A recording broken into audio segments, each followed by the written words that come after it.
Donc je suis particulièrement contente d'ouvrir cette journée parce que ça fait longtemps que je travaille avec Lise, Thomas et Gilles. C'est les plus vieux en fait à travailler avec moi dans l'équipe sur la structuration du programme et sur donc le secteur musée patrimoine. L'enjeu de cette démarche, de la démarche qui est engagée au sein de ce projet, c'est de tisser des liens. L'idée de cette journée, en fait, c'est donc comme Solveig vous l'a dit, il y a dans le secteur vraiment la volonté de faire des journées d'études. Et en fait, on voulait, pour AXPHASE, on avait dit des journées d'accélération. Et on voulait, dans un premier temps, faire le point en fait sur l'existant et sur ce qui a existé en fait autour des projets numériques patrimoniaux, parce que on s'est rendu compte en échangeant entre nous qu'il y avait très peu de choses en fait.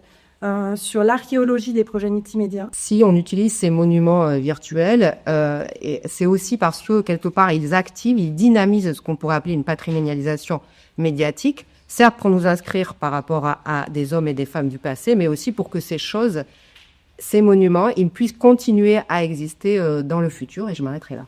Alors moi, cette histoire, je la ferai remonter au Moyen-Âge, à la fin du Moyen-Âge. Tracer un peu l'histoire jusqu'à l'invention du community management et une attention portée sur la communauté des professionnels qui ont participé à cette aventure. Merci beaucoup.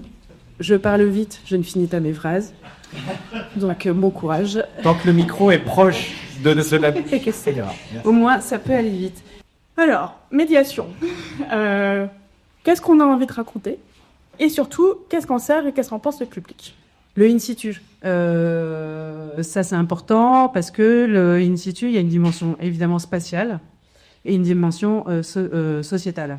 Et donc c'est tout un rapport au corps, à l'espace, à l'ergonomie, au confort et j'en passe, qui fait que de concevoir des dispositifs in situ, c'est plein de contraintes passionnantes. Il y a quand même une différence entre faire dire quelque chose parce qu'on en a envie, on est expert dans le sujet, et le dire pour quelqu'un, à l'adresse de quelqu'un, avec la compréhension de son point de départ.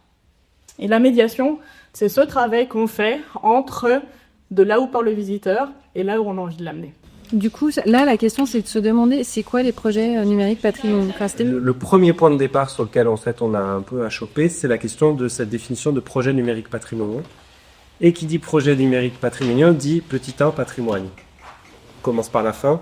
Et donc, qu'est-ce qu'on définit comme patrimoine à ce moment-là ?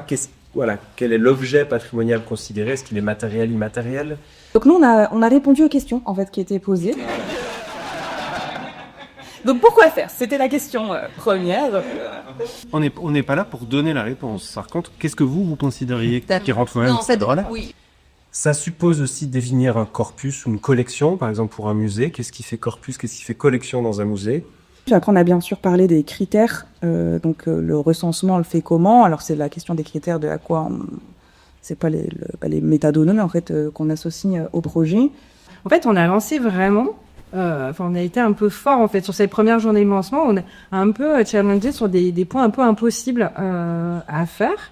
Je trouve qu'on s'en sort pas si mal.